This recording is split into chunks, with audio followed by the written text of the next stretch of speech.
I don't want to point and laugh at people because they're different. I want to point and laugh at people like you who are the same.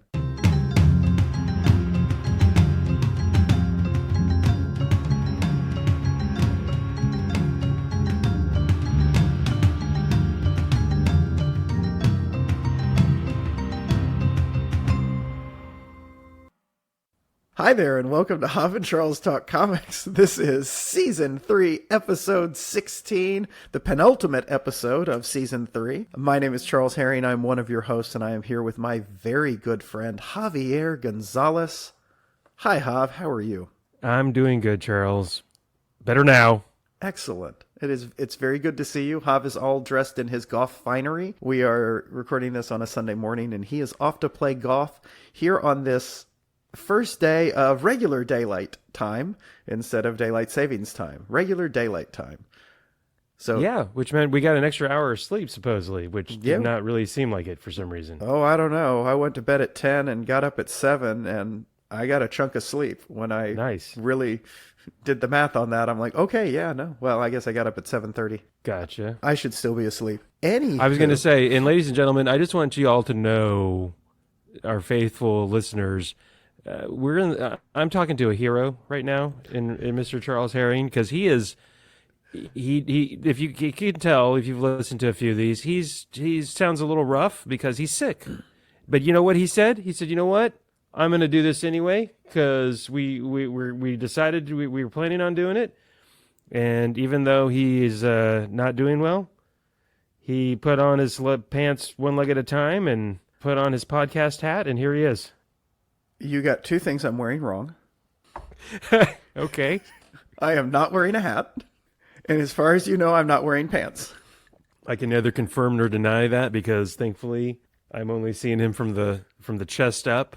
He is wearing a shirt. I can confirm that, and I'd rather him not stand up and no, don't you dare do it. And you're wrong on that too. It's not a shirt. You're wearing a t-shirt? No. It's more of a crop top.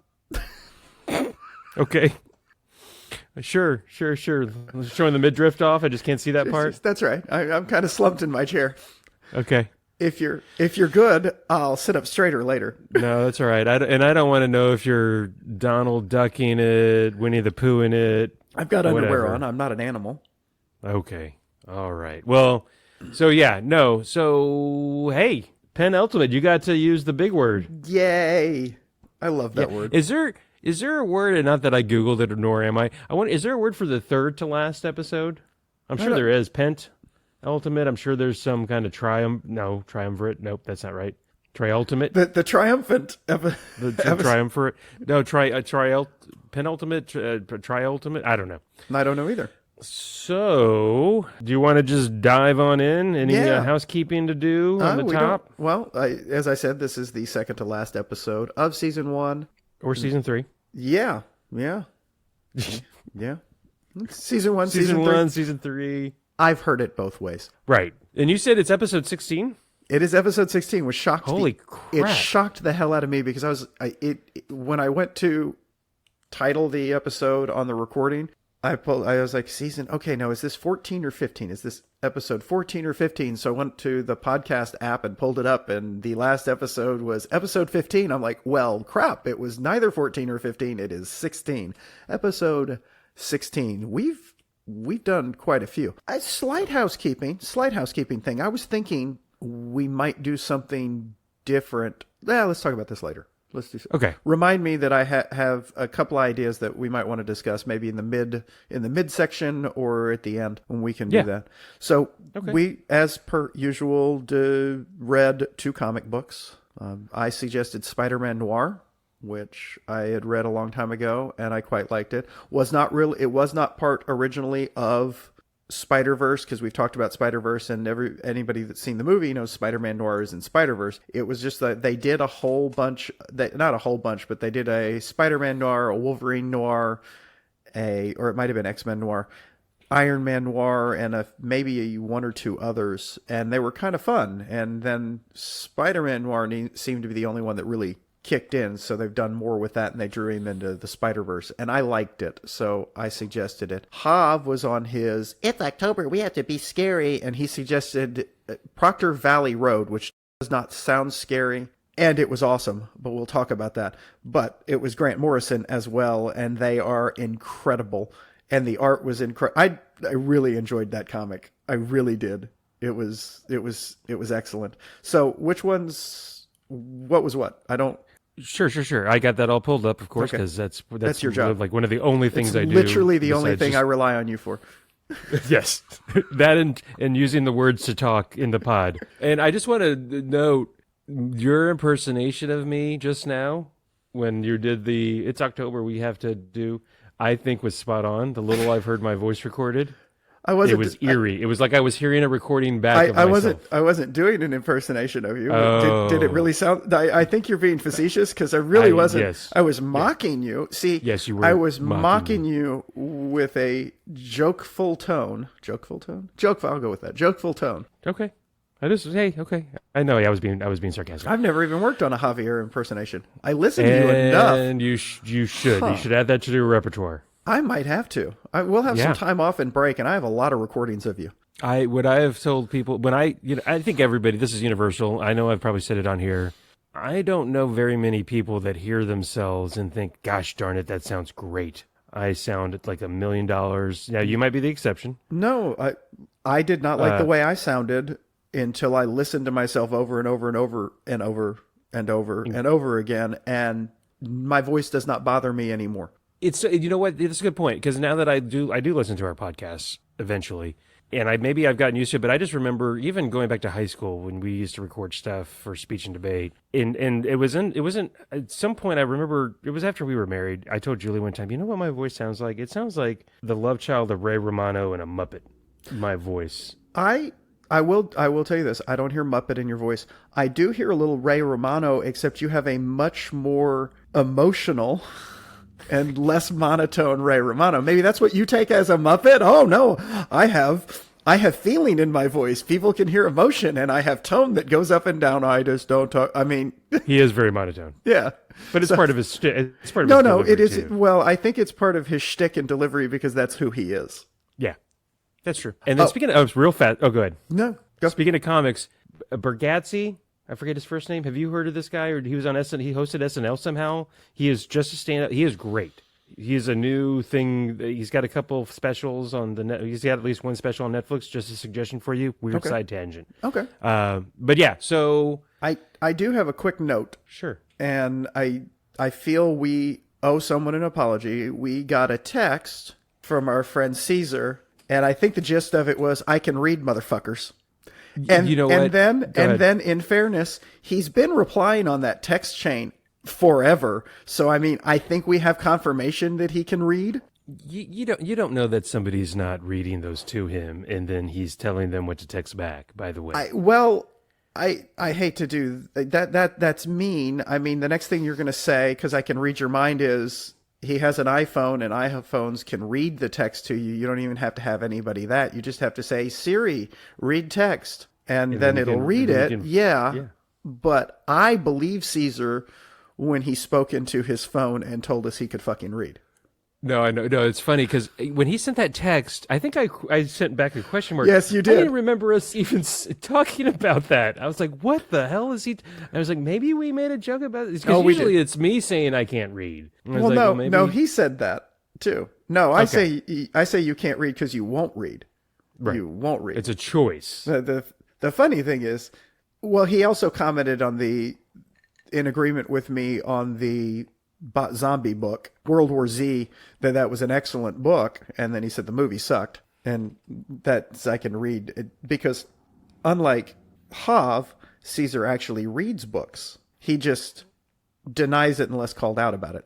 Whatever. Fancy pants reading your books without pictures. Yeah, doing things that fill your heart with joy and nourish your soul. How dare you? So which one was first?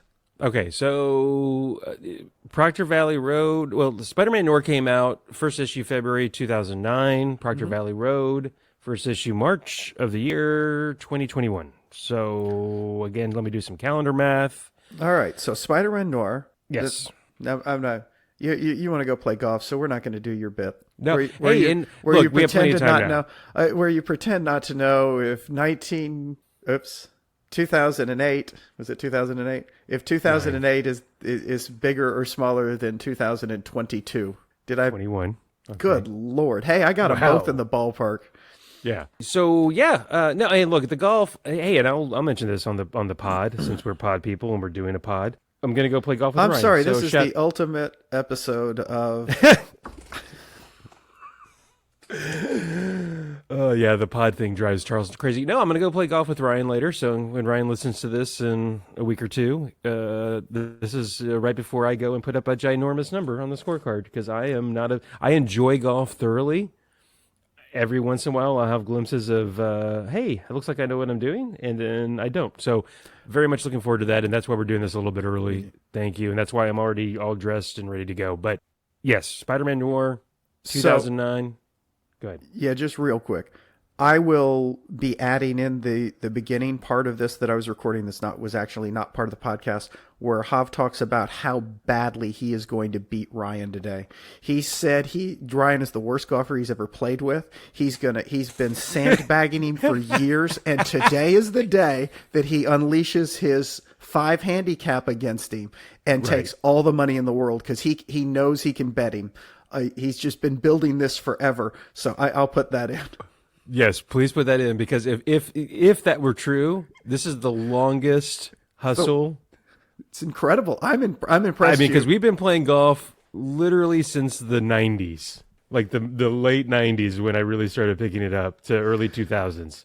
Now that would be, and also then I am an incredibly good, I guess, golf actor in how realistically I can play terrible golf because it looks like I'm just not good. So, and then for me to just pivot on a dime and then go 5 handicap, yeah, it's going to be pretty impressive today when I pull that shit off. Oh my God. That would be hilarious. Hey, why don't we play for what? 5, 10, 20 bucks a hole? What do you think? You know what? Let's make it even 100. We usually push anyway. Let's see what happens. No. Yeah, that's not going to happen. Oh, God, that would be hilarious. Okay. Yeah, that was pretty good. So, yes, Spider-Man Noir, Charles' suggestion. I had heard of it. I remember the cover, seeing the cover of issue number 1 somewhere, written by David Hine and Fabrice Sapolsky, I'm going to say. Art by Carmine. Giandomenico is how I'm going to say that. Giandomenico. Set in the early 30s, Great Depression. Mid to late 30s. I see 33 here on this little synopsis. Oh, then you are probably correct. Yeah, no. Now that you mentioned it, it was when that was going on. It was when Hoover was president. Was on the way out. And yeah, Hoover was president. Yeah, because FDR. Because they mentioned then FDR won and things started to get better, but things are bad because they started talking about. Anyway, yes. Sorry.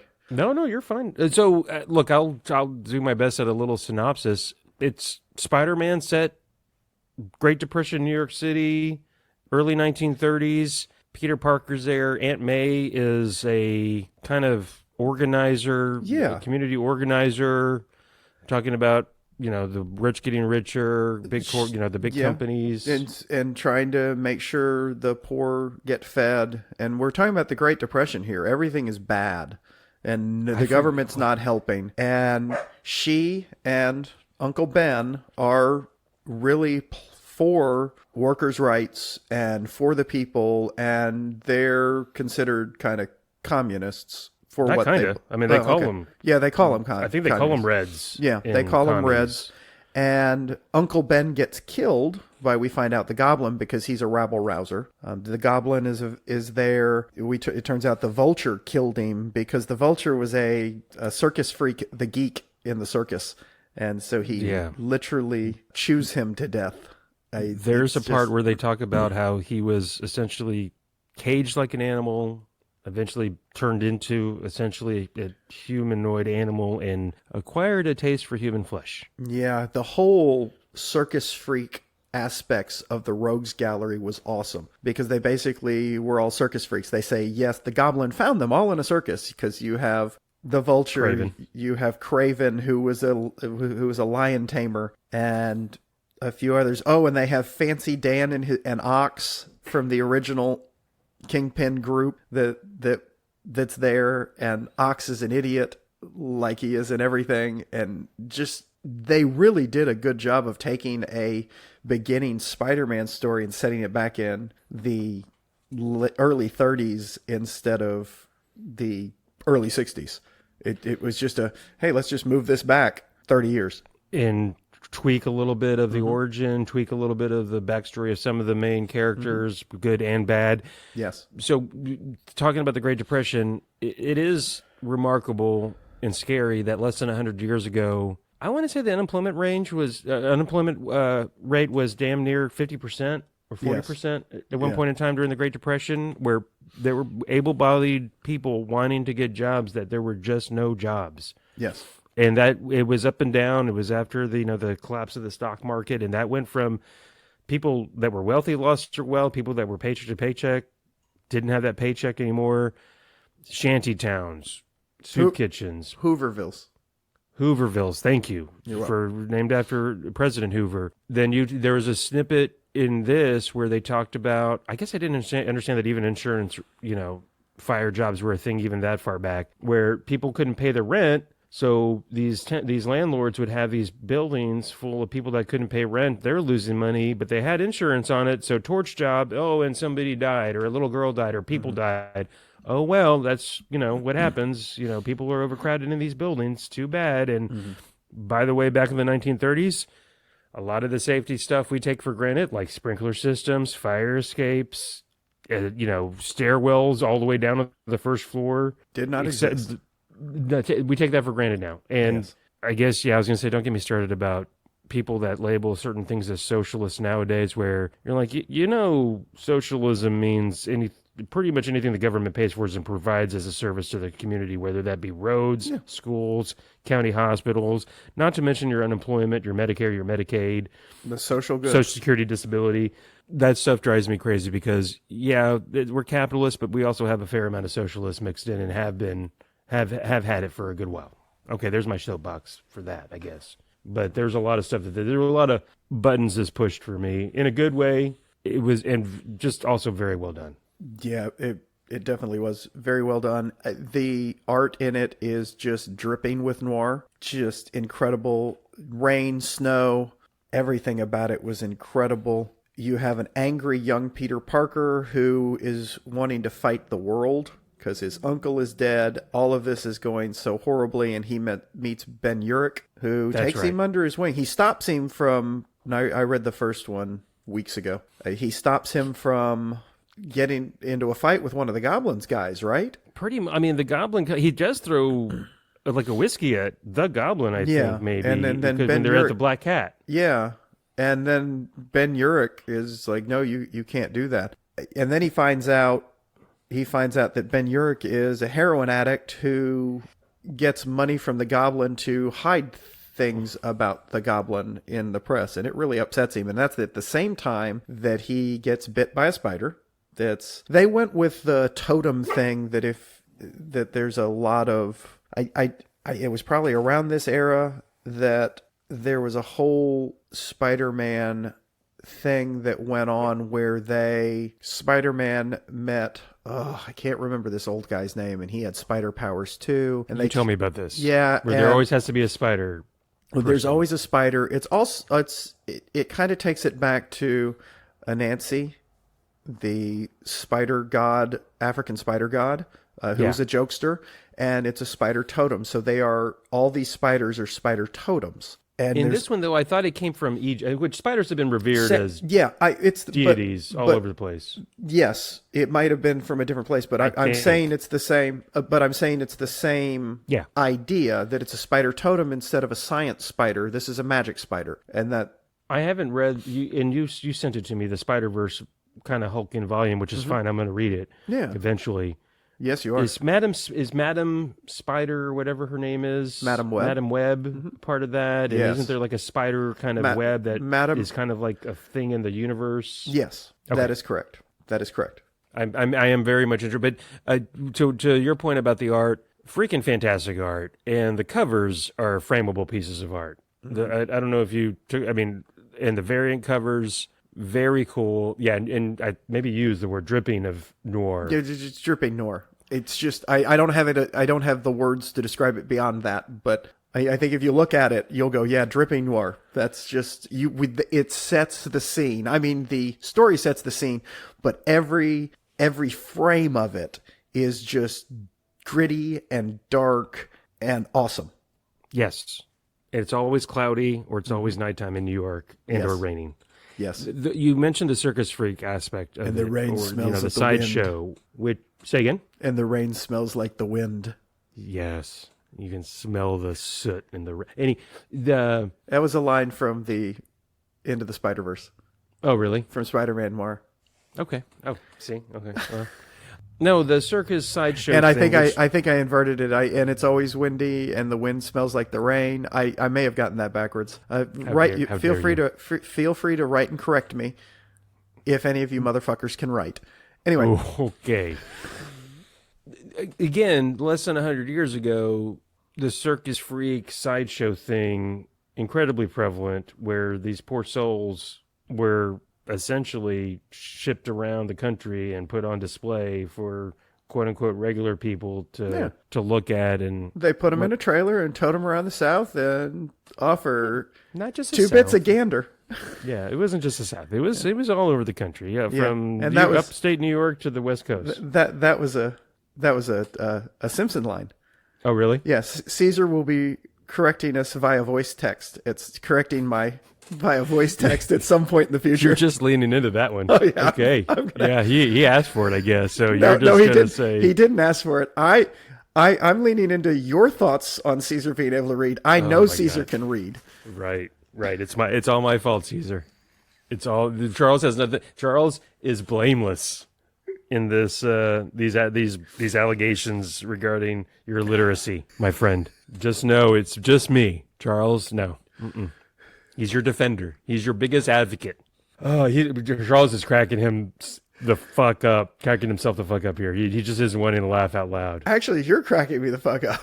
Okay. I'm laughing at you. No, I'm laughing at your bit. Thank you. You're welcome.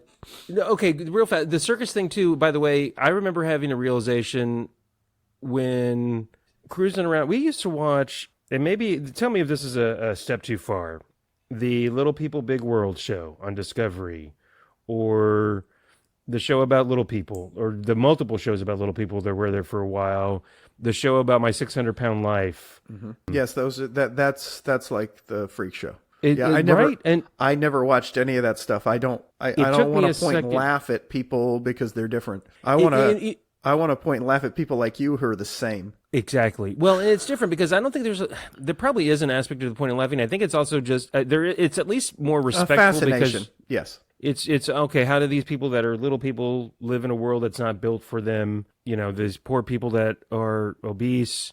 I think that about you people all the time. How do you live in this?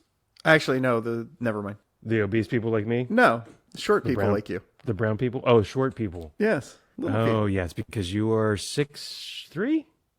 I'm 5'11". You're not 5'11". Shut the fuck up. I am 5'9". Although the funny story is, I've told you the story. I don't believe you because I'm 5'11". You are not 5'11". You are such a shithead. So he towers over me. So the joke was, when me and Julia were first dating, I think somehow height and weight came in play. For some reason, I was never concerned about my weight, but height, I think I told her I was 5'11" or something. And my brother is like a true 6 feet. And I don't remember him being that much taller than me, but then I remember I knew better. I knew I was 5'9". For some reason, the stupid dude thing to lie about your height. Well, then fast forward, we've been dating for a few years. We're getting married. She goes with me to get fitted for the tux. And the tailor or whatever at the place says, "And sir, how tall are you?" And says what? Sir, what? Julie said she could see my eyes, and I just looked down, and just audible enough for the tailor to hear and her to hear, I said 5'9". And we both had, and then afterwards we both had a good laugh about it because she was like, "I was pretty sure you weren't almost 6 feet." So there's that. So there you go. Little tidbit. I have long since stopped lying about stuff like that. See, the way I heard the story, and it was better the way I heard the story. And I may have remembered it as 6 foot, and it might have been 5'11". That's a extraneous point. Was that you were there, and the tailor asked how tall you were, and Julie goes 5'11", which makes it an even better story. And then I gotta say, he's 5'11". No, I'm 5'9", and I swear that's how you told me that story. Maybe, you know what? I'll ask Julie if that's how it happened. Or she may have told me the story. Maybe. And maybe she's just a better storyteller because that makes it such a better story. Not that it's not a great story, but it's just the. So there's that. Oh, in going back to the comic book, because it is Hav and Charles talk comics, not Hav and Charles tell stories about olden times. Although sometimes it does turn into that. I know Marvel doesn't have an Elseworlds necessarily imprint, and I know this is I think I saw somewhere that this is a universe big number behind it, not the 616. This to me very much felt like an Elseworlds, a Spider-Man at a time, kind of like the Batman by Gaslight when he's back in Victorian times. I don't know if you ever read that. I think I have. I liked that. Yeah. So it had that same kind of feel to me where it's Elseworlds are alternate universes, just like this is an alternate universe. They just don't call it that. They just do a thing, and you just have to know it's in. Most of the time, you just have to know, and you should know. Spider-Man Noir. This is clearly not the regular Spider-Man. It has to be in another universe. Basically, Marvel respects their readers a little more than DC what, does. Charles? Than DC does. Yeah. Hey. Because they have Shots to say, fired. They have to say Elseworlds. Honestly, that more comes from back in the day where the Elseworlds kind of came from. There was a long running thing where they would do one-shot Superman comics where all sorts of weird-ass crap would happen, and then at the end they would go, this is an imaginary tale. So at the end of this where Superman turns into a bunny and stays a bunny or whatever, and I don't even think that's a real one, but at the end of it, this was an imaginary tale, i.e. this doesn't happen, wait till next month so it was kind of like a throwaway. They didn't have, hey, let's do this. Yeah, but how do we have, it'll be an imaginary tale. So they could just do anything, and there it was. And I think eventually that's what turned into Elseworlds and Other Worlds, and everything happens somewhere. And there have been some cool Elseworlds. I know that's a separate, obviously different company, but no, this was. Oh, and I didn't know. I didn't do a bunch of Googling. I didn't do any Googling. I did take some notes on Proctor Valley, but on this one, I knew when this came out because I feel like it did so well. I saw it on some things that I read about comic books every once in a while, or maybe saw it on comic book Twitter, and I refuse to call it by its other name. It's Twitter, and I'm probably going to stop using it and just shut down my account soon, by the way. The other ones you mentioned, I think it was Wolverine. Now that you say that, maybe I did hear about Wolverine Noir, but the only one that got any real big hype, I feel like, was this one. I don't remember everybody going ecstatic or going crazy about any of the other ones. It's by far the best because it has an origin story that is very much similar to... And Spider-Man's origin stories is one of the great origin stories. It's Batman's origin. It's Spider-Man's origin. Everybody else's origin, it's just like, okay. Well, here's a magic ring, Green Lantern. Okay, thanks. Yeah. Here's what is the Flash? Oh, here's a... You're going to get spilled on chemicals, and the lightning's going to strike you somehow. You had a bad lab accident because you're a crappy... clumsy. Yeah, you're not good with the chemicals. You're not good with chemicals. That's important. In a lightning storm. That was one of my favorite scenes when the guy that's going to play when Barry Allen came to Arrow, and he ends up in the Arrow cave, which they should just call the Quiver. I'm just saying it. I don't get it, and I think anyway. So when they're in the Arrow cave. Yeah, he sees all of these chemicals on this thing, and he's just like, you can't store these things like this. He starts moving stuff around. This is terrible. You can't store this stuff. This is dangerous. Yeah, these things cannot be right by each other. I'm like, okay, that was nice. That was good. That's hilarious. No, I don't. You know what? It's on a long list of shows where Julie and I would together, and then me individually. I'll start a show. And then I feel like the show hits a rut, and I kind of check out. And I did that with The Flash. I did that with Supergirl, and I didn't even finish Arrow. And I did check in for the kind of crossover between all the the crossover was good. I finished Arrow because I just stuck with it, and there was a season where the last couple of seasons before the second to last and the third to last and the second to last were okay, and the second to last got a little better, and then the final season was great because it was fan service from beginning to end, because they're like, we're wrapping this up, we're doing it within this big thing going on, so it was great. But I stuck with that. I have lost the thread on, every once in a while I go back to Netflix and I pick up where I left off on Flash, and I watch like one episode going, oh, it's going to get better, and I'm like, no, it's just not. You're just killing yourself. Don't do it. And then I am so sorry they canceled Legends of Tomorrow.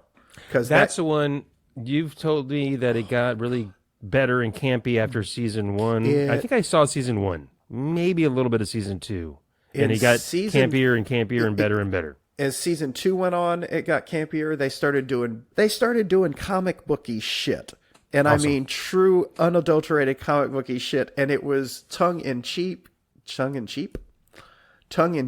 It was fun. I truly, truly loved it. And that one I was sad because they got weird, which is fun. Freaky deaky. Yes. Okay. Spider-Man Noir. Selena Kyle has the black cat. No. She's surrounded by cats at one point, but she's not the black cat, at least at this point. I don't know what else to say. Ben Urich. Did they ever explain why his nickname is the Spider?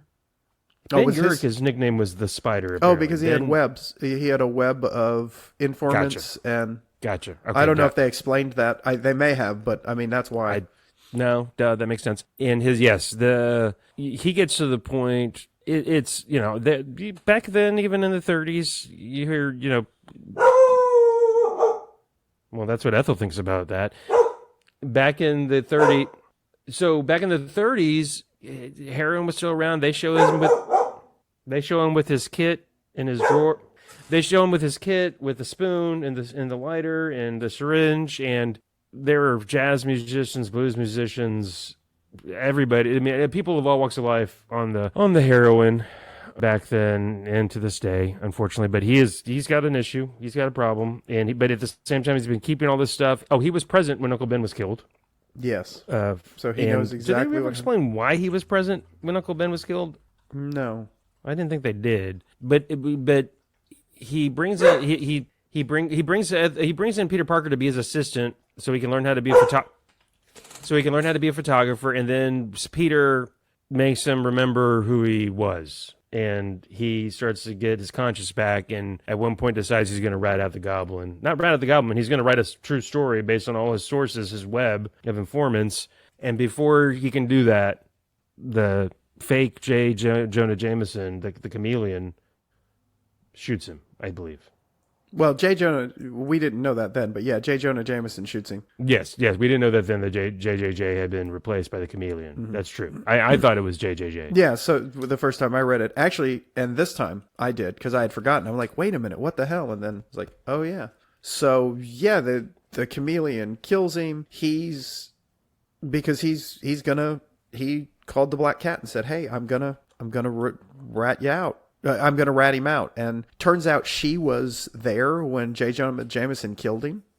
And then some time goes by, and Spider-Man decides that he is going to, because he talks to the Black Cat, Peter, and she says he wants you to use this. And he's like, I'll take it to the Bugle. She's like, no. And so he uses it to absolutely destroy the Goblin's business, because he has all the information, and he is just tearing this apart. And then the Goblin gets upset about that and kidnaps the Black Cat, because he figures it has to be. He kidnaps them, and then wants to kidnap Peter as well. So sends the Vulture to Peter's apartment, and Aunt May is there, and he attacks Aunt May, and he's going to kill Aunt May. He's going to eat Aunt May. Yeah, well, and yes, that is correct. And Peter gets there dressed as Spider-Man, and he shoots him, because this Peter Parker has a gun. Prominently. Spider's got a gun. Well, it's the it's the early 30s, gangsters and whatever. I love that he has a gun. I mean, I love that he has a gun. Early Batman, man, everybody forgets. Early Batman had a sidearm or two. Some pistols. He also had purple gloves, which is kind of weird and cool. But yeah, and I'm sorry about the purple thing. You probably didn't realize that from the early comics. But he had a gun. No, it's because of the thing. I understand. I don't know why you derailed to bring that up. Oh, I'm sorry. I because of mentioned the purple color. gloves with the gun. Anyways, so the gun thing, I made me think of Batman having the gun in the early Detective Comics, Batman comics back in the day, which they very quickly went away from. Yeah. Well, I don't know how quickly. I say that. I don't know how quickly they went away from that. I'm just saying that because I'm a little before I'm old, Charles, but I'm not that old. That is correct. I did not read those off the stand. No, I know. Okay. No, a very cool look. And go ahead. There was a point to talking about the shoots the vulture. Yeah. Aunt May fucking goes nuts on him. How dare he was going to kill? How dare you? He was unarmed. You have webs that come out of your hands. You could have webbed him up. Why would you kill somebody? And I mean, it was a come to Jesus moment to Peter, who there's his surrogate mom just ripping into him, not even knowing it's him, because God, could you imagine how hard she'd have gone on if it had been him? Well, no, it'd been the exact same thing. I love strong Aunt May. She's so much better than the Aunt May that look, Ditko and Stanley did a great job starting Spider-Man, but when they decided Aunt May was a strong single mom instead of this damsel in distress, addled aged woman, yeah, it made her just wonderful. I just so much better take. Also can explain, because I mean, Uncle Ben was this mensch. Why wouldn't they were both this strong couple that is raising this boy, so it works a lot better. It does. It absolutely does. Strong Aunt May better. The characters they chose for this, they could have gone a lot of different directions, and the characters they chose, there's no Gwen Stacy, there's no Captain Stacy, there's no Mary Jane. Yeah. They don't do Kingpin. It would have been easy to go Kingpin for the 1930s. But the freak show aspect of it with the Goblin... It would have, and then the Goblin, actually, when they tear his face off, he's actually like a reptile person. Yeah, he is a goblin, but the Kingpin is harder because he sits higher and different. This is closer to the original Batman before the Kingpin was around, where Spider-Man. Thank you. The original Spider-Man. Well, that's a weird shift. Anyway, worst comic book hero no, I'm just kidding. Batman is not the word. That was more of a shot at Hav. Yeah. I love Batman. Ish. Yeah, I said ish. So back in the original first year, there was no Kingpin. I don't even remember when the Kingpin came around in Batman. And son of a bitch. In Spider-Man. I talked about Batman earlier. Yeah, my brain broke right now because I'm sick. Anyway. But he's you know what? Bullshit. Michael Jordan in that one game where he had the flu that they always talk about. Kirk Gibson in Game 1 of the '88 World Series. You know who they should talk about more on a sick game? Dirk Nowitzki in the 2011 finals, where he gutted it out and won the game, and then dipshit and moron made fun of him after that game. Oh yeah, was it Dwayne Wade and LeBron James were making fun of him? I'm sick too. Oh my God. And they're so full of themselves. That's another reason I didn't like him. And then the rest of the team wanted to comment, and Dirk was like, "Nah." He took it because they were all pissed, and he's like, "That's fine. We're gonna go into their house now. We're gonna beat their ass." And why would you got beat by a guy who was? I mean, you couldn't watch that post game thing with him and not believe that. You don't.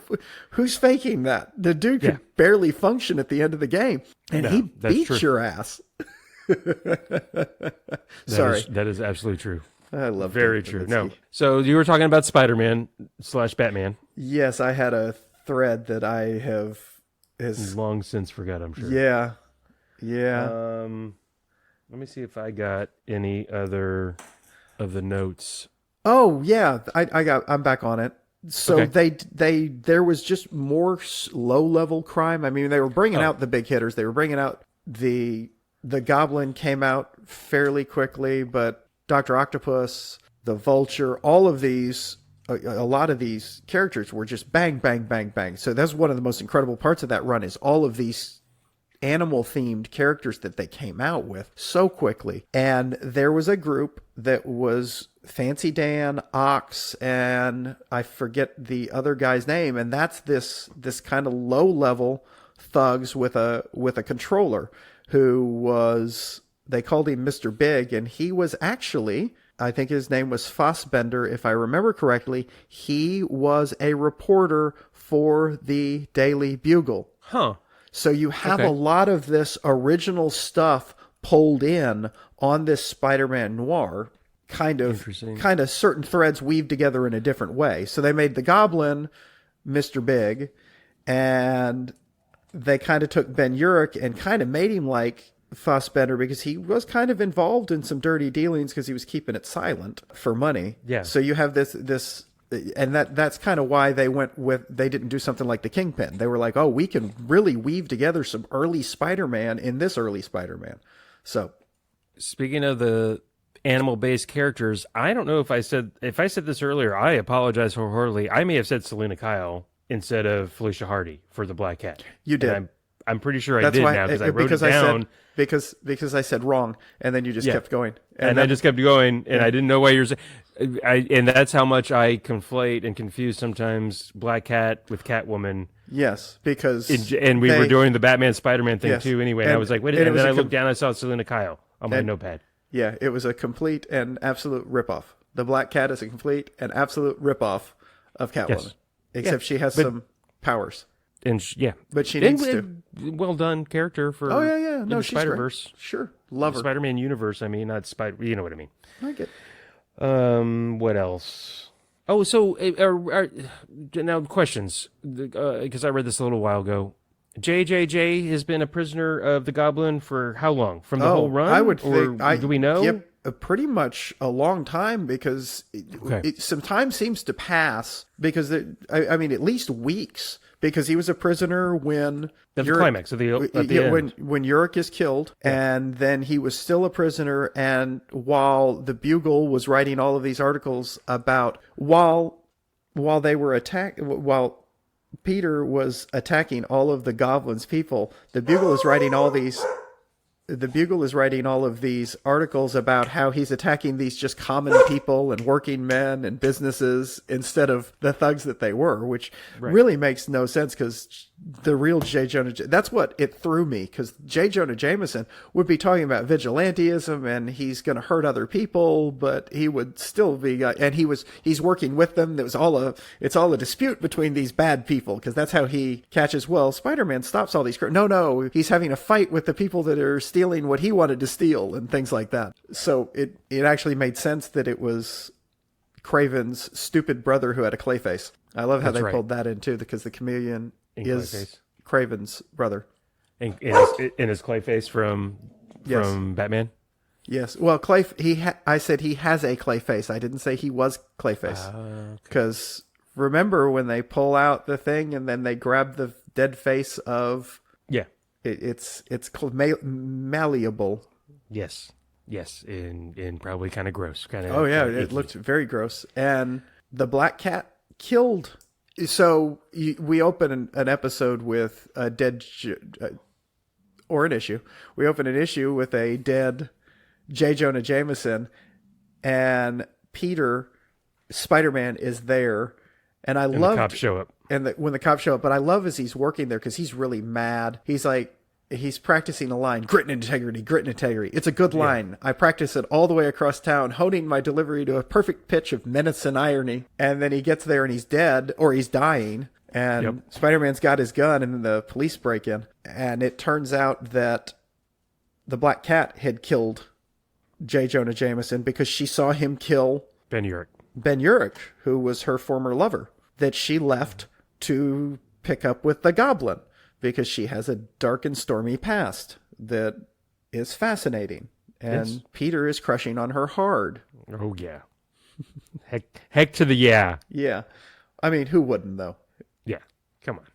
And you know what? She's got a kid. She kind of likes the young boy, but not like that yet. Yeah, and you know, you could get over the cat thing and her having dozens of cats, and you could probably get over the kitty litter smell in her apartment with, you know, that many cats, and you'd have to change the cat litter like 5 times a day. I don't know. It must smell literally like shit and piss in her place. Okay.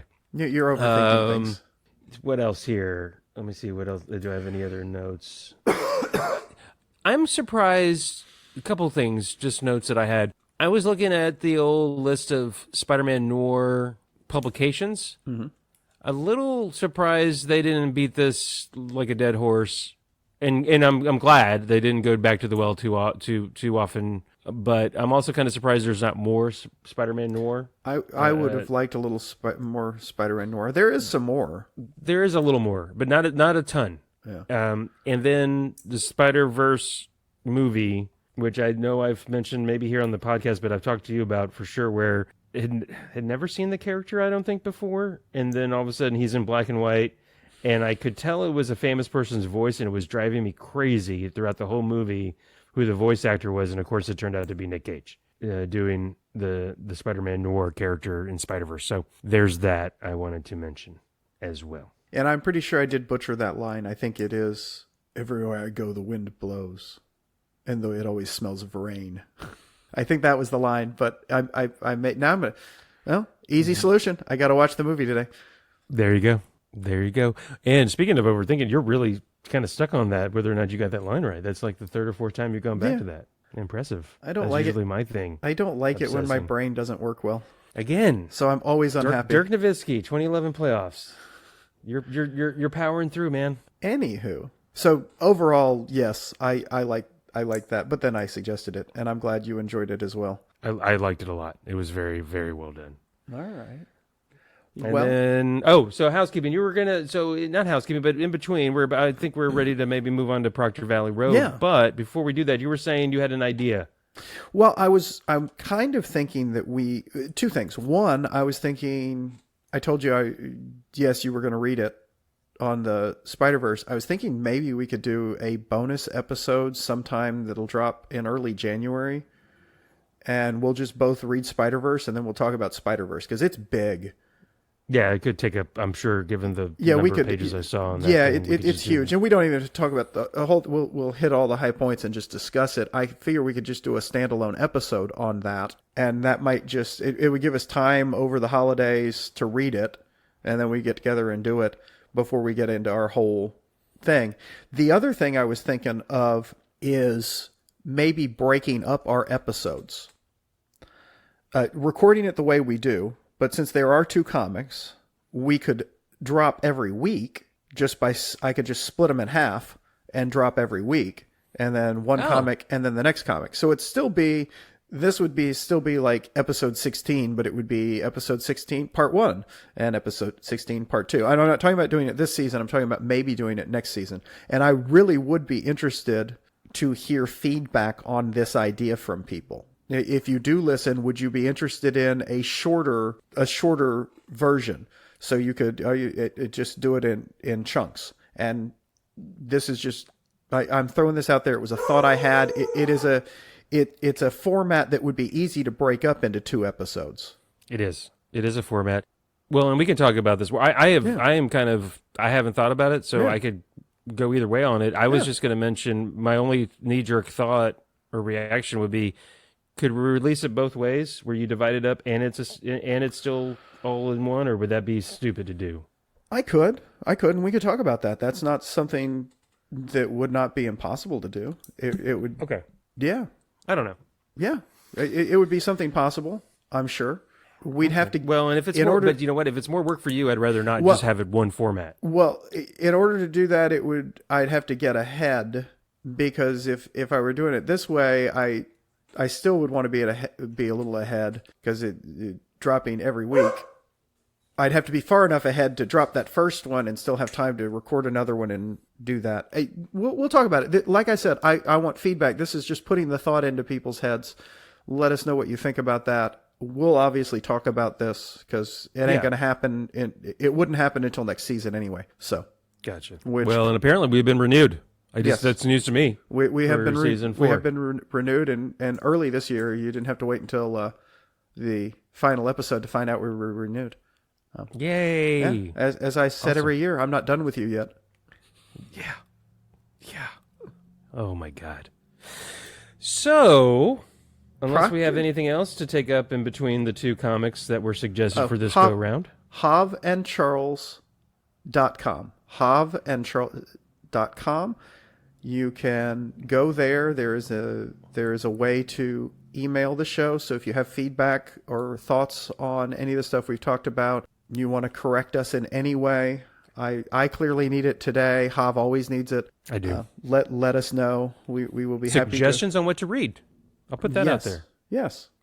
Ways for Hav to learn how to read better. That would be good. So moving on, Proctor Valley Road was Mr. Gonzalez's suggestion, and it was a delightfully wonderful little, I guess, kind of horror thing based on, I want to say, Scooby-Doo. I really do. It was such a Scooby-Doo adventure. It was so awesome. Scooby-Doo. What's the Netflix show? Kinda Netflix. The Netflix show Strange Worlds. Stranger Things. Yes.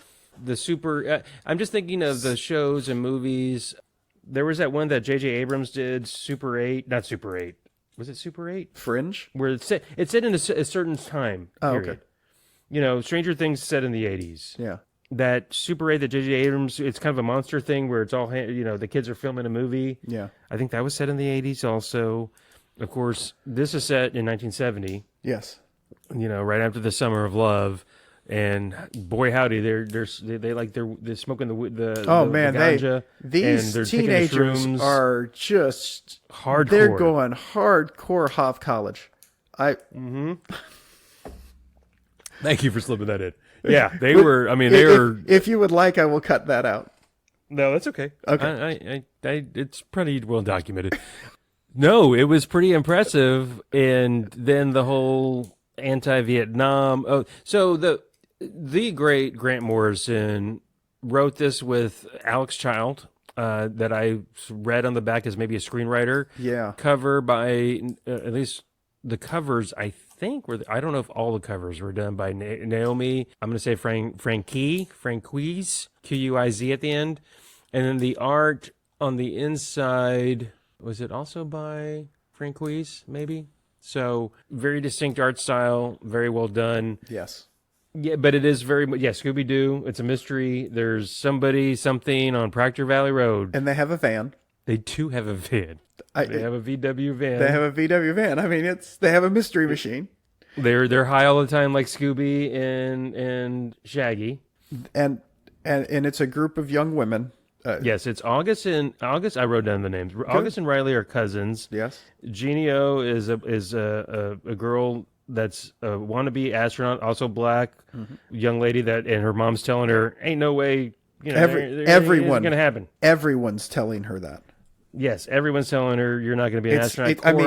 They're not going to send a woman into space, and if they did, they ain't going to send a black woman into space. I mean, they're just like, you don't get to have that dream, because America sucks. Yes. So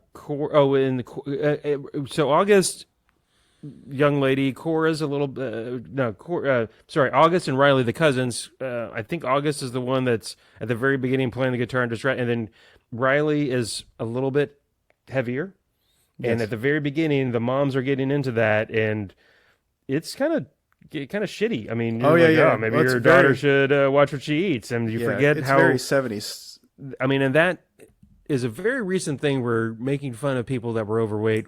It was just accepted. You can make fun of quote unquote fat people. Yeah, and they know what they did. Kids are mean, and I was not always overweight, and I'm not super overweight now, but I was always a thin kid, and growing up my brother was overweight, so I was sensitive to that and didn't like it when my friends or other people and my brother now is thinner than I am, and he's like rail. But anyways, so there's that aspect, and then Cora, Hispanic young lady, single dad, apparently. You don't see mom in the picture, at least. And she's deathly afraid of the dark. And then in like the last episode, they reveal why she's freaking afraid of the dark. The last what? Last episode? Did I say? Yeah. I said episode. Last issue. I'm contagious. You did it. You did it. In the last issue, they reveal why she's, and it's kind of like, oh yeah, that might be why. I'm gonna just spoil it now because spoil it now because that one blew my mind. That just, I mean, and she is terrified of the dark, and I mean, we find out she has like 200 flashlights. And she replaces the batteries. In the every day. She's gonna use every day. Yes, because it has to. Why this wasn't this one criticism? Why that wasn't interwoven earlier? It was brilliant. It was brilliant because there's these little things, and then she finds out. Oh my Lord! Go ahead. Spoil it. She Hurry finds up. out. Spoil it. God damn it! Why won't you? So she's talking to her dad. She's like, "Dad, what's wrong with me? Why am I so afraid?" He's like, "Well, I never told you this, but when you were younger, you got." I forget what it was. I don't even remember the disease. It wasn't tuberculosis or something else that turned into encephalitis, and she died. Well, no, like, evidently she didn't. They thought she died. Well, she died, and because she asked for how long was I dead, and he said 2 days. Well, she was in the drawer in the morgue. She was in the drawer for 2 days. Well, then she was breathing. I mean, it's one of those. She went to the other side and came back. After there's not a lot of explanation. No, that was a massive mistake by a doctor. And a whole bunch, and they shoved her in a damn drawer where she lay in the dark for 2 damn days. Yeah, so until someone finally heard her and pulled her out. Crying, heard her crying. Yeah, no shit. That's right. Heard her crying, and so maybe you're gonna have some issues. And maybe you get the impression she wasn't incredibly young, but maybe she blocked it out. I slept with the light on every night since I read that. Yeah. Well, hey, you know what? I slept with a nightlight for a long time. A long time. I did, but I had a nightlight so I could read after I was supposed to go to bed. That's what I would did. do that. I had the flashlight under my covers with the comic books when I was a kid, staying up till all hours. Yeah. As long as I was quiet. So there's that tidbit. And then Jeannie O, her brother Mikey, is dreamy. Both August and Riley dig him. He's a big, outspoken, anti-war poetry writing dude. Yeah. And then, so the premise is they're all at like a something or hanging out, and they find out that something weird and funky has happened on Proctor Valley Road, where they find somebody like. Yeah. Go ahead. They're at a carnival. The whole premise of this is they're trying to raise money as a group to go see Janis Joplin. Correct. And because they adore Janis Joplin and they want to go see her, and they need to raise this money so they can get tickets because it will be the greatest event of their life. And I mean that they are living to go see this, and they've heard about Proctor Valley Road, and they're doing anything to get money. So they meet with some boys there, and they take them there to offer a Proctor Valley Road ghost tour, and that they were going to pay them money for this, and they wanted to scare them, and the boys go thinking they're going to get to make out with the girls. Right. And then, one of them very crude about it. Oh yeah. Is he the one? Is he the one that dies? No, I don't think so. I think. Oh, so he lives. Well, that's a shame. Yeah, I think Bobby was the one that was the dude saying, "I wanted to see your." He uses the T word for tits. Boobs, which I just tits. It's tits. just like, oh really? Tits. You're gonna say that to a chick? Yeah. Well, this was a different time. It's a different time. And, Skip, and I guys, think, is the one even by the way, even back then, those guys didn't get laid. Right. Skip, I think, is the one that dies, and then Bobby and Bruce are. So there's this whole thing, Proctor Valley Road. In fact, I Googled it. Did you Google Proctor Valley Road? No. There's a Proctor Valley monster myth. Oh, is there? For reals. I did not know that. That's awesome. Yeah. So, because I was curious if this was based on any kind of quote-unquote true, real myth thing. And there's a Proctor... That's all I did, by the way. Okay. I Googled it. Because I Googled to see if this comic book had a Wikipedia page. It does not. But Proctor Valley Road, what is, like, for example, from like the San Diego something reader, the title is, "What is the story behind the Proctor Valley monster?" Which I thought was like, huh. Okay. Interesting. Cool. Okay. And so they take out the boys out there. The boys get angry and leave. They get angry because they're not going to get any action, and they start walking away. And then hijinks ensue. There's all sorts of just kitschy horror-y stuff. They do kind of go. I was going to say my only, and I don't even know it's a criticism because it was really well done. It's derivative. Look, they're plowing some new ground, but no, they're playing. They're having fun. Yes, this whole thing was to tell a fun story and update some mythological type stuff, and they did while having fun. Because you had so many different good tropes where it's Native American land that had been guaranteed by this woman, I think, to the Native Americans to be sacred. She promised saved. she promised to safeguard it, and then she ended up on the land that they told her never to go on. They gave her a plot.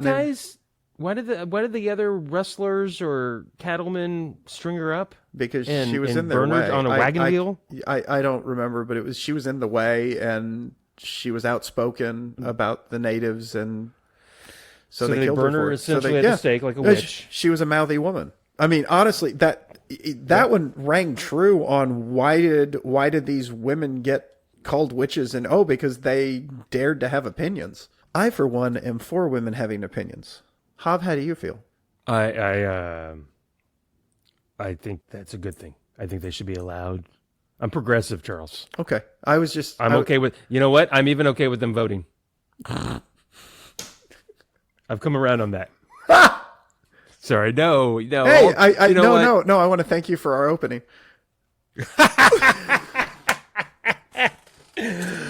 Oh yeah, I stepped in that one, didn't I? I wanted to pull you off sides. I expected to pull you off sides in the joking manner on the first bit, and then you were like, no. You mildly just didn't get pulled off sides, and then you're like, fuck it. No, yeah, I'm good. You know what? The fucking yes and man. That wasn't a yes and. That was a very serious question that you decided to make light of. Why do you think it's appropriate to make light of women's liberation? Everything's funny. Okay. Everything's funny. Everything's on the table. From your masculine position of power, I'm sure you think that. Yes. Because if there's one thing, I am a chauvinistic son of a bitch. That is what I'm known for. There's a couple different things I do want to mention before. I don't know if there's and they call her the landlady. This woman that was killed because she's there to protect the land. Yes, because she was there to protect the land. Yeah, she's the landlady. When they said landlady, I'm thinking a landlady of what? Yeah, tenement and that was why it was confusing at first. And then they don't ever explain it, but then because they meet a young man who saves. Satan. Yeah, doesn't he save them at one point? Yes, from the house and the bakery where the guy killed everybody. Yes. And he goes in on his motorcycle like Evel Knievel, and then he's got a grandma. Yeah, and he says, y'all need to meet my grandma.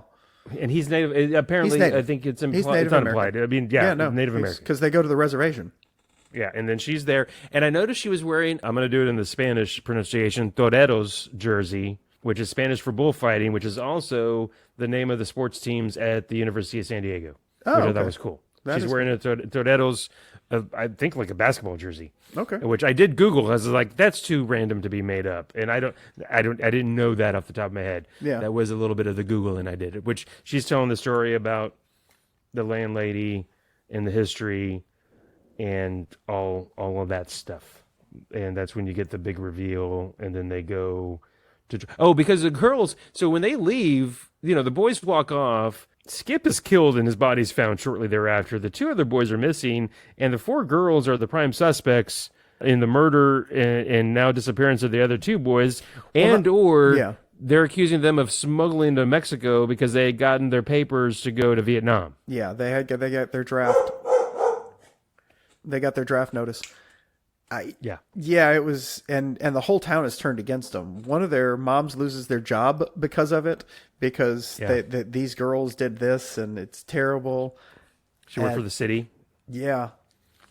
And no, the whole thing was great, and I loved the mystical part of it, and I loved that the grandmother was decided that those girls had power. And now, if you really want to get into it and go further, I think part of the reason they have power, we can use I'll use your thing. So she wasn't dead for 2 days. She did come back from the dead. Maybe it was a shorter time. She was in there for a full day after she came back, but she somehow came back, and that gives her some power on her own. And together they get into the women having power. I mean, it's a group of witches. Empowerment. Yeah. Coven. Did you ever see The Craft? No. The movie? No. With the 4 young ladies in high school that I know are what witches, it is, but I didn't. Yeah, ever see so it. that made me think of that because they hold hands, Yeah. and they are more powerful together than they are by themselves. Exactly. Fighting the landlady at the end, and essentially vanquish her. I mean, throw her up against some spiky rocks in the ceiling. Yeah, no, they seem to have quelled the landlady. They have killed her.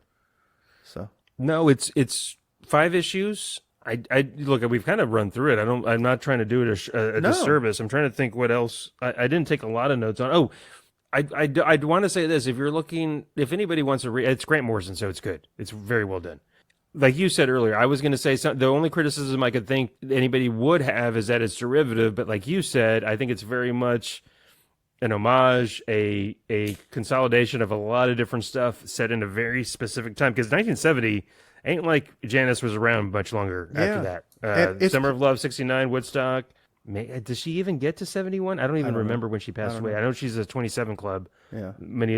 So many young artists, especially back then, one way or the other, checked out at the age of 27. And they do get to go to the show, which is so cool. I cannot imagine being able to said, I saw Janis Joplin live in a show anywhere. And plus, back then, the venue they were talking about, it wasn't like they're going to see her at Jerry World at a huge 100,000 person stadium. It would have been a very small venue, which again, as somebody that used to very much enjoy going to shows like that, not so much now, but I would on occasion if it was a right performer, right venue, and right price, because now the prices are in freaking insane. That would be so cool to do. Okay, sorry, I don't know. I just went off on a Janice. No, I liked our foray into horror, by the way.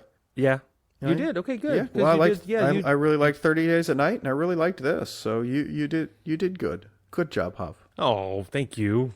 That made my day. Aw, good. That made my day. And then at the end you get a little tease. She's got because her mom's dating. Oh, and you also get some closure on August's dad. Sorry. August's dad. Oh God, that was a great thing. Yes, it appeared that August's dad had abandoned them. They both thought that. August still wants him back. Her mom is, I'm doing my best. This is going on, and they didn't have any closure. But now go ahead. And you find out they get to this lake, and there's this underground passage to this room. Mm-hmm. Do you remember that? And it's weird. No, that was a weird thing because it looked like a submarine down there, and then they get into it, and then all of a sudden they swim down, they get into it, and then all of a sudden they're in this room that's just in a courtroom of some type or something. Yeah, it was a courtroom. It looked like a courtroom because they were going to stand trial. And so, and the witch or the spirit of the landlady. I'm just calling her a witch now. The spirit of the landlady says, "Oh, in August, your dad, he was drunk and stopped here to swim to sober up because the dad wasn't perfect apparently." And because she even mentions that he talks about that he was a drunk and he could do these things drunk, but he didn't seem like a bad. You know what I mean? He seemed like a loving father. He just was an alcoholic, loved his daughter, could fix her bike drunk and one-handed. And she mentions, "Oh, and I took him." Yeah, because and here's his ring to prove it. Well, the reason she took him is he lost his ring and he went back to swim to get it, and he just kept going because he wanted to find his wedding ring. He couldn't not have his wedding ring, and so that was the sweet thing. And then she ends up with his wedding ring, knows the story, and tells her mom and gives her the ring. And that was just a sweet scene in that comic where her mom I don't know how you could draw the fact that the art showed a woman getting closure. Yes. Yeah. I mean, it legitimately did. I'm thinking about it. It was just that it showed her getting closure. It's like, how are you such a good artist? Bravo. Yeah. Well done. Well done. That's it's very impressively done and very well done. You're right. They drew closure. just they drew the whatever that emotion conglomeration of emotions is. That you can draw a feeling like that is just amazing. Oh, and then at the end, I like the teaser because her mom, August's mom, is now dating a cop. Yes. And they had borrowed his cop car at one point when the cop and mom go on a date. Yes. She stole it. She hotwired it. Yes. But she also borrowed from the cop car his scanner. And at the end, after this Janis concert, they're whizzing around the scanner, and they hear somebody being attacked on Proctor Valley Road, or something's going on somewhere nearby, and you get the feeling they're going to hop in the mystery machine and in the van and go take care of it because they have powers and they know that. See, that was we kind of left this out. On Proctor Valley Road, it's not just the landlady. The landlady collected all of these other, a child ghost that killed his parents and all of these. And that's what she was going to do with the boys, is turn them in. And that's what she really wanted the girls for. First, she was going to punish them for monetizing her road. And then she said, I think y'all can be great, because she sees the power in them. So come to me and you'll live forever. And you'll live forever. And we're just going to fuck people over. Basically, and at one point, Proctor Valley Road is a dirt road they show it early on off of Route 66, which I thought was cool. And I don't know if that's, I didn't Google that part. There's a sign when they're talking about going to Proctor Valley Road, they're turning off of Route 66. I swear. That's weird. Early on in the comic, which I thought was cool, because of course Route 66, famous. Yes, I'm trying roadway. to think. But it's not that Proctor Valley Road is Route 66. I think that Proctor Valley Road is off of Route 66. I think was the implication. I did not see that. I'm trying to remember if Route 66 went through San Diego. I don't think it does. And the answer is it doesn't, because 40 is part of Route 66, and 40 comes in much higher much further north in California, and then it turns into and then goes into Santa Monica. Route 66 ends at the end of Santa Monica Boulevard at the ocean. So but you can play with things like that. It's a nice touch. This is just me happening to know where Route 66 is. You did live out there for a period of time. It's not like you're just doing a bit like the Californians where they're I love that bit. I like it too much probably for not having lived there. What bit? Where they're talking about 405. I took the 101 over to the blah blah blah. Well, my friend Greg used to literally live on Route 66 in Pomona. But it is a thing because their traffic is so freaking bad. Like, you think it's bad in DFW. I think he lived in Pomona. Anyway, go ahead. Yeah, no. No, I just say you think it's bad in DFW. Yeah, DFW traffic still hasn't reached LA standards. It is freaking ridiculous. Yeah. Oh, it's so bad. It is so bad. The few times I've visited. Yeah. So, honestly, read Proctor Valley Road. It's so much fun. It really is. I really, really liked it. I hope they write more of this. Yes. I hope it's popular enough that we get a Proctor Valley Road 2, because I would like to see the shenanigans of these young ladies. Okay, I did find the panel. It's East 66, and then very small bottom, it's another 6. There you go. So, okay. Yeah. So it's not Route 66, but it was an homage-ish, and then they did a 666. Yes. Nice. So okay. Just little tidbits like that make comics like this awesome. Even better. Yes, when you notice, that's one of the great things about rereading comics, is there's so much going on sometimes that you miss stuff. Same thing with rereading books. That's why, oh my God. What are you talking? What do you mean rereading the book? What's wrong with you? I understand. You burn them afterwards, right? That's what I was always told. Okay, just so everybody knows, I do freaking read books. Just so you know, because now I feel like I'm being personally. No, I don't read books. I don't own books. Fahrenheit 451. That's a good idea that I've heard of, where the firefighters burn books. That's a good idea. I'm pro burning. I'm a book burner. I don't know what I'm doing. What's going on here? Why? I don't know. I didn't even pull you off sides on this one. I know. I pulled myself off sides somehow. I did. I'm a little goofy. I got up before 6 for no reason this morning and just couldn't go back to bed. And then I tried to take a nap after doing some stuff around the house. But then I usually can drink some coffee and go back to bed. No, not this time. I don't know. I'm all on the goofy caffeine juice. Okay, so hey, is there any more about Proctor of the Valley of the Road? No, I don't think I've got anything more on this. Okay. I like I said, really enjoyed it. Highly recommend it. Would like to read more. Yeah. Although I really don't think they did anymore. I can see that too, because it wrapped nicely. It was a nice, concise. I'm just saying, I would be willing to read more. Oh, sure. No, absolutely. Me too. Well, you know what? It just came out in 2021. If Grant Morrison is listening. Yes, Grant. This is your big fans, Charles and Huff. Yeah. Please do more Proctor Valley Road. Yeah. Well, honestly, just keep writing. I just enjoy what you write. I mean, you don't have, if it doesn't interest you to do more of that, I understand, but please keep writing. Anyway, I like this idea that we think Grant Morrison is listening to our podcast. You never know. Yeah, sure. You never know. Sure. So this is the part in the podcast where generally we suggest what the other one, or what we are going to collectively read. Yes. In this one for the finale. Yes. For the final episode of season 3. Yes. So I will go first if you want me to. Go for it. I've been holding this one back for no reason, really. Uh-oh. I almost went Christopher Walken there. For no reason, really. House of M. Okay. Issues 1 through 8. Okay. It's a little longer, but not too big. I think it's, and if it's the one I'm thinking of, I think that's the one where I know there was a ton of crossover there's stuff. ancillary I'm talking about stuff. the proper. You just want to do the House of M. Okay. Yes. That with Wolverine going through and. It's on Hoopla. I'll send you the screenshot. Yeah. No, I know what it is. I've read it. It's awesome. Okay. I was figuring you probably had, no, but I haven't read it. We'll do it. Yeah, that's fine. In a second. I've got one.